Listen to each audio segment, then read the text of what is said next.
जब भी मुकेश अंबानी किसी नए बिजनेस की शुरुआत करते हैं, उस सेक्टर में खलबली मचा देते हैं, चाहे बात जियो की हो, रिटेल की हो या फिर दूसरे बिजनेसेस की। मार्केट में आते ही रिलायंस नई वॉर छेड़ सकता है, जिसका गहरा असर उस सेक्टर में मौजूद दूसरी कंपनियों को झेलना पड़ता है। अब भी यही होने जा रहा है। मुकेश अंबानी अब फाइनेंशियल इंडस्ट्री में उतरने जा रहे हैं। इस कंपनी का नामकरण भी हो चुका है।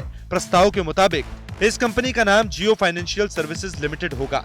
दरअसल रिलायंस इंडस्ट्रीज लिमिटेड यानी RIL Reliance strategic investment limited RSIL से अलग हो जाएगी। इसके लिए कंपनी को शेयर होल्डर्स और क्रेडिटर्स से हरी झंडी मिल गई है। रेगुलेटरी फाइलिंग के मुताबिक रिलायंस के डिमर्जर स्कीम के फेवर में 100% वोट मिले हैं।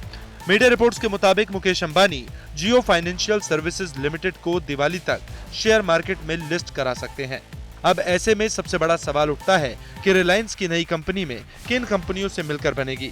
तो आपको बता दें कि फाइनेंशियल सर्विसेज ने 6 कंपनियां Reliance industrial investment and holding limited, Reliance payment solution, Jio payments bank, Reliance retail finance, Jio information aggregator services और रिलायंस रिटेल इंश्योरेंस ब्रोकिंग को मिलाकर बनेगी। आप जानते हैं कि मुकेश अंबानी की ये नई कंपनी करेगी क्या। रिलायंस की नई company payment solution, Jio payment bank, retail finances, retail insurance broking और बाद में म्यूचुअल फंड इंडस्ट्री में भी उतरने जा रही है। सेंट्रम ब्रोकिंग की कैलकुलेशन के मुताबिक जियो फाइनेंशियल अपने नेटवर्थ के हिसाब से देश का 5वां सबसे बड़ी फाइनेंस कंपनी बन जाएगी।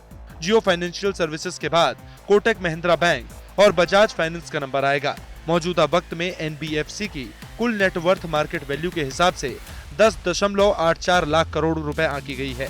इसका सीधा मतलब है कि बैंक, NBFC और फिनटेक कंपनियों को कड़ी चुनौती मिलना तय है।